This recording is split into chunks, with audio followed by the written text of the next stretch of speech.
চলেছেন, অন্য গতিতে তিনি বয়েছেন এবং এক্ষেত্রে তার ব্যক্তিগত জীবনে তার বিয়ে করার সিদ্ধান্তও সবাইকে চমকে দিয়েছে তো বটেই। এবং খুব স্বাভাবিকভাবেই বরাবর শিরোনামে থাকা দিলীপ ঘোষ তার বিয়ের খবরেও যে হেডলাইন কেড়ে নিলেন তা বলার অপেক্ষা রাখে না।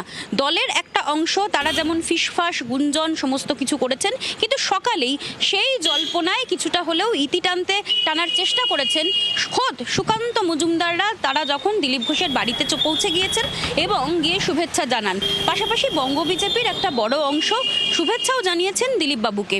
কিন্তু কার্যকর্তাদের একটা বড় অংশের মধ্যে এই প্রশ্নও রয়েছে, ২৬-এর নির্বাচনের আগে দিলীপ বাবুর এই সিদ্ধান্ত, সেই সিদ্ধান্ত কতটা যুক্তিসঙ্গত। এক্ষেত্রে পাল্টা যুক্তিও এসছে এবং পাল্টা যুক্তিতে সকলেই বলছেন যে এরকমটা নয়, রাজনীতিতে এমনটা হয়নি যে কেউ বৈবাহিক জীবনে রয়েছেন এবং তিনি রাজনীতি করছেন না। দিলীপ ঘোষ রাজনীতিতে ছিলেন, রাজনীতিতে আছেন, রাজনীতিতেই থাকবেন, সে বিষয়ে